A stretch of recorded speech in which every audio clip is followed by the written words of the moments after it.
오늘 이 아침에도 하나님의 은혜를 사모하여 기도의 자리에 나오신 모든 성도님들을 환영하고 축복합니다. 오늘 우리에게 주신 하나님의 말씀은 신약성경 누가복음 8장 40절에서 56절까지의 말씀입니다. 예수께서 돌아오심에 무리가 환영하니 이는 다 기다렸음이러라. 이에 회당장인 야이로라 하는 사람이 와서 예수의 발 아래에 엎드려 자기 집에 오시기를 간구하니 이는 자기에게 12살 된 외딸이 있어 죽어가미러라. 예수께서 가실 때에 무리가 밀려들더라. 이에 12해를 혈루증으로 앓는 중에 아무에게도 고침을 받지 못하던 여자가 예수의 뒤로 와서 그의 옷가에 손을 대니 혈루증이 즉시 그쳤더라. 예수께서 이르시되 내게 손을 댄 자가 누구냐 하시니 다 아니라 할 때에 베드로가 이르되 주여 무리가 밀려들어 미나이다. 예수께서 이르시되 내게 손을 댄 자가 있도다. 이는 내게서 능력이 나간 줄 알미로다 하신대 여자가 스스로 숨기지 못할 줄 알고 떨며 나와 엎드려 그 손 댄 이유와 곧 나은 것을 모든 사람 앞에서 말하니 예수께서 이르시되 딸아 내 믿음이 너를 구원하였으니 평안히 가라 하시더라. 아직 말씀하실 때에 회당장의 집에서 사람이 와서 말하되 당신의 딸이 죽었나이다. 선생님을 더 괴롭게 하지 마소서 하거늘 예수께서 들으시고 이르시되 두려워하지 말고 믿기만 하라. 그리하면 딸이 구원을 얻으리라 하시고 그 집에 이르러 베드로와 요한과 야고보와 아이의 부모 외에는 함께 들어가기를 허락하지 아니하시리라. 모든 사람이 아이를 위하여 울며 통곡하매 예수께서 이르시되 울지 말라. 죽은 것이 아니라 잔다 하시니 그들이 그 죽은 것을 아는 고로 비웃더라. 예수께서 아이의 손을 잡고 불러 이르시되 아이야 일어나라 하시니 그 영이 돌아와 아이가 곧 일어나거늘 예수께서 먹을 것을 주라 명하시니 그 부모가 놀라는지라. 예수께서 경고하사 이 일을 아무에게도 말하지 말라 하시니라. 아멘. 예수님께서는 거라사인의 땅에서 사역을 마치시고 다시 갈릴리로 돌아오셨습니다. 그곳에는 많은 무리가 예수님을 간절히 기다리고 있었습니다. 그들은 단순한 호기심에서가 아니라 예수님을 통해 생명을 얻고자 하는 깊은 갈망을 품고 있었습니다. 41절부터 보시면 야이로는 유대 사회에서 존경받는 지도자로서 회당을 관리하는 사람이었습니다. 신앙적으로나 사회적으로 영향력 있는 인물이었지만 개인적인 절망을 피할 수는 없었습니다. 그의 12살이 된 외동딸이 심각한 병에 걸려 죽어가고 있었던 것입니다. 아버지로서 그는 모든 방법을 동원했을 것입니다. 최고의 의사를 찾아 치료를 시도하고 할 수 있는 모든 수단을 다했을 것입니다. 그러나 그의 노력에도 불구하고 딸의 상태는 점점 악화되었고 이제는 인간적인 방법으로 해결할 수 없는 지경에 이르렀습니다. 절망 속에서 야이로는 마지막 희망을 예수님께 두었습니다.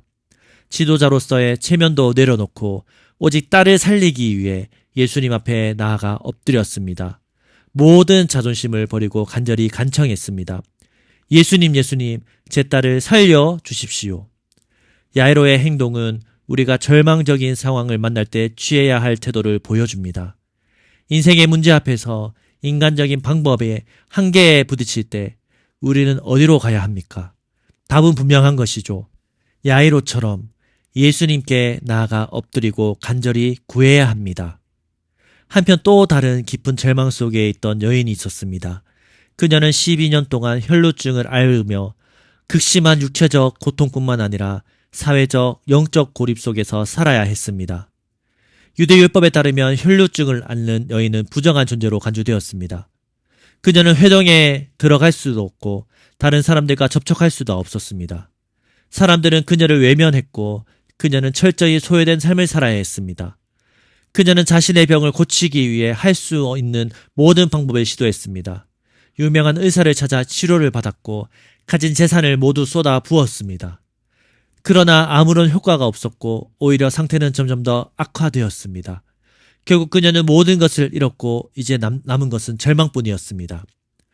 그러나 그녀는 마지막 희망을 예수님께 두었습니다. 예수님에 대한 소문을 듣고 그분이 자신을 고쳐주실 수 있을 거라는 믿음을 가졌습니다. 하지만 사람들 앞에 나설 용기가 없었습니다. 그래서 군중 속에 숨어 조용히 예수님께 다가갔습니다. 그분의 옷자락만 손을 대어도 나는 나을 수가 있을 거야. 그녀는 믿음으로 손을 내밀었습니다. 그리고 예수님의 옷자락을 만지는 순간 12년 동안 지속되었던 출혈이 즉시 멈추었고 그녀의 몸은 완전히 회복되었습니다. 그 순간 예수님께서 그녀를 향해 말씀하셨습니다. 딸아, 내 믿음이 너를 구원하였다. 평안히 가라. 이것은 단순한 치유의 선언이 아니었습니다. 예수님은 그녀를 딸이라 부르시며 그녀가 하나님의 사랑받는 자녀임을 선포하셨습니다. 그녀의 믿음은 단순한 치유를 넘어 새로운 삶으로의 회복을 가져온 것입니다. 절망 속에서도 믿음으로 예수님을 붙잡았던 혈루증 여인은 기적을 경험했습니다. 그녀는 단순히 예수님을 스친 것이 아니라 믿음으로 예수님을 만졌습니다. 그리고 그 믿음은 단순한 육체적 치유를 넘어 구원으로 이어졌습니다. 한편 야이로는 더 깊은 절망에 빠졌습니다. 혈류증 여인의 치유로 인해 시간이 지체되는 사이 그의 딸이 숨을 거두었다는 비보를 들은 것입니다. 이제는 모든 것이 끝난 것처럼 보였습니다. 그러나 바로 그 순간 예수님께서 야이로에게 말씀하셨습니다. 두려워하지 말고 믿기만 하라. 이 말씀은 단순한 위로가 아니었습니다. 절망 속에서도 믿음을 붙잡으라는 강력한 명령이었습니다. 야이로는 그 말씀을 붙잡고 믿음으로 예수님을 따랐습니다. 그리고 결국 그의 딸은 다시 살아나는 놀라운 기적을 경험했습니다. 주 안에 사랑하는 성도 여러분, 인생을 살다 보면 누구나 피할 수 없는 절망적인 순간을 맞이하게 됩니다. 때로는 육체적인 질병으로, 때로는 사랑하는 사람의 아픔으로, 혹은 경제적 어려움과 관계의 단절로 인해 깊은 절망 속에 빠지기도 합니다. 그러나 성경은 우리에게 절망이 끝이 아님을 가르칩니다. 오히려 절망 속에서 예수님을 의지하고 믿음으로 나아갈 때 새로운 소망을 발견할 수 있습니다. 누가복음 8장에서 등장하는 야이로와 혈루증 여인의 이야기는 우리가 절망을 깨뜨릴 수 있는 세 가지 중요한 믿음의 원리를 보여줍니다. 우선 절망의 순간 사람들은 다양한 방법으로 문제를 해결합니다. 누군가는 자신의 힘과 능력을 의지하고 누군가는 주변의 도움을 구하며 또 어떤 사람은 포기한 채 낙심에 빠져버립니다. 그러나 성경은 절망 속에서 가장 먼저 해야 할 일이 예수님께 나아가는 것임을 가르칩니다. 혈류증을 앓던 여인은 12년 동안 자신의 병을 고치기 위해 온갖 방법을 동원했습니다. 가진 재산을 모두 쏟아부었습니다. 그러나 결과는 오히려 상태가 악화되는 것이었습니다. 인간의 방법은 한계를 드러냈고 그녀는 더욱 깊은 절망 속으로 빠져들었습니다. 그러나 그녀는 마지막 순간 예수님께 나아가는 선택을 했습니다. 군중 속에서 조심스럽게 다가가 예수님의 옷자락을 만졌습니다. 야이로 또한 딸이 죽어가는 절망적인 상황 속에서 예수님께 나아갔습니다.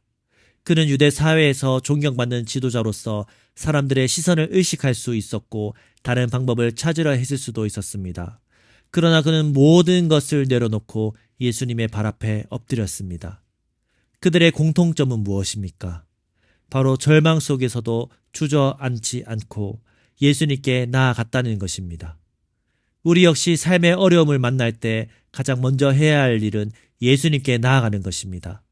인간적인 방법을 모두 시도한 후에야 주님을 찾는 것이 아니라 가장 먼저 예수님 앞에 나아가야 합니다. 예수님은 절망을 소망으로 바꾸시는 분이십니다. 우리가 그분께 나아갈 때 문제를 해결하시는 능력을 경험하게 될 줄로 믿습니다. 예수님을 찾는 사람이 모두 기적을 경험하는 것은 아닙니다. 중요한 것은 단순한 만남이 아니라 믿음으로 예수님을 만나는 것입니다. 누가복음 8장을 보면 예수님은 수많은 군중에 둘러싸여 있었습니다. 많은 사람이 예수님을 밀치고 따라다녔지만 그들 중 치유를 경험한 사람은 오직 혈류증을 앓던 여인 한 명뿐이었습니다. 왜일까요? 그녀는 단순히 예수님을 스친 것이 아니라 믿음으로 예수님의 옷자락을 만졌기 때문입니다. 단순한 호기심이 또한 기대가 아니라 그분의 옷자락에만 손을 대어도 내가 나을 것이라는 확신을 가지고 행동했습니다. 그리고 그 순간 그녀의 병은 즉시 치유되었습니다. 예수님은 단순한 군중의 물리적인 접촉을 느낀 것이 아니라 믿음으로 다가온 한 여인의 손길을 느끼셨습니다. 그래서 누가 내게 손을 대었느냐라고 물으셨고 여인의 믿음을 확인한 후 따라 내 믿음이 너를 구원하였다라고 선언하셨습니다. 여러분, 예수님을 단순히 아는 것과 믿음으로 붙잡는 것은 다릅니다. 오늘날에도 많은 사람들이 예수님에 대해 알고 있습니다. 교회에 다니고 성경을 읽고 기도도 합니다. 그러나 단순히 예수님을 알고 접하는 것이 아니라 믿음으로 그분을 의지해야 합니다. 예배를 드릴 때, 기도할 때, 말씀을 읽을 때 단순한 습관이나 형식적인 행위가 아니라 믿음으로 예수님을 만나는 시간이 되어야 할 줄로 믿습니다. 진정한 믿음은 행동으로 나타납니다. 혈류증 여인은 자신의 믿음을 행동으로 나타냈고 그 결과로 치유와 구원의 은혜를 경험했습니다. 우리 역시 믿음으로 예수님을 만날 때 삶을 변화시키는 능력과 기적을 경험하게 될 줄로 믿습니다.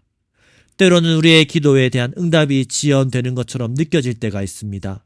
모든 것을 내려놓고 예수님께 나아갔음에도 불구하고 상황이 즉각적으로 바뀌지 않을 때 우리는 낙심할 수 있습니다.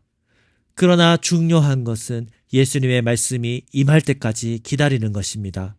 야이로의 경우 예수님과 함께 가던 도중 혈류증 여인의 치유 사건으로 인해 시간이 지체되었습니다. 그리고 그 사이에 그의 딸이 죽었다는 소식을 듣게 되었습니다. 그는 모든 것이 끝났다고 생각했을지도 모릅니다. 그러나 바로 그 순간 예수님의 말씀이 들려왔습니다. 두려워하지 말고 믿기만 하라. 두려워하지 말고 믿기만 하라. 이 말씀은 단순한 위로가 아니라 믿음으로 끝까지 기다리라는 명령이었습니다. 야이로는 낙심하지 않고 예수님의 말씀을 붙잡았습니다. 그리고 결국 그는 딸이 다시 살아나는 기적을 경험하게 되었습니다. 주 안에 사랑하는 성도 여러분, 절망의 순간에도 예수님의 말씀이 임할 때까지 기다려야 합니다. 우리의 기도에 대한 응답이 늦어지는 것 같을 때 낙심하지 말고 하나님의 때를 기다리는 인내와 믿음을 가져야 합니다. 예수님의 말씀이 임하는 순간 절망은 소망으로 바뀌고 죽음은 생명으로 변화될 줄 믿습니다. 절망을 깨뜨리는 길은 분명합니다. 예수님께 나아가고 믿음으로 그분을 붙잡으며 그분의 말씀이 임할 때까지 기다리는 것입니다. 야이로와 혈류증을 앓던 여인은 절망적인 상황 속에서도 예수님을 붙들었습니다. 그리고 그들의 믿음은 치유와 생명의 기적으로 응답받았습니다. 오늘날 우리도 같은 믿음을 가질 때 절망을 깨뜨리고 소망을 경험할 수 있습니다. 그러므로 어떤 상황에서도 예수님을 찾고 믿음으로 붙잡으며 그분의 말씀이 임할 때까지 기다리는 여러분 되시기를 소망합니다. 그리하면 하나님께서 우리의 삶 가운데 역사하시고 절망을 희망으로 바꾸시는 놀라운 은혜를 베푸실 줄로 믿습니다. 두려워하지 말고 믿기만 하라. 두려워하지 말고 믿기만 하라. 이 말씀을 붙들고 절망을 이기는 믿음의 성도님들 되시기를 주님의 이름으로 축원합니다. 기도하겠습니다. 삶의 절망 속에서도 예수님께 나아갈 수 있는 믿음을 주시니 감사합니다. 야이로와 혈류증 여인처럼 우리의 한계를 인정하고 오직 주님만이 우리의 소망이심을 고백합니다. 두려움이 찾아올 때 두려워하지 말고 믿기만 하라 하신 주님의 말씀을 붙잡게 하시고 끝까지 인내하며 주님의 때를 기다리며 절망을 희망으로 바꾸시는 주님을 경험케 하옵소서. 그리고 우리 개인의 기도 제목을 놓고 우리의 가정과 다음 세대 자녀들, 청년들을 위해 기도해 주십시오. 또한 하나님께서 예배초소를 허락해 주셨음에 감사드리며 주중 공간과 필요한 모든 과정 또한 은혜 가운데 잘 준비되어지기를 기도해 주시기 바랍니다. 마지막으로 나라와 민족과 온 열방에 하나님 나라가 세워지기를 한 마음과 한 뜻으로 기도하며 나아가시겠습니다. 함께 기도하시겠습니다.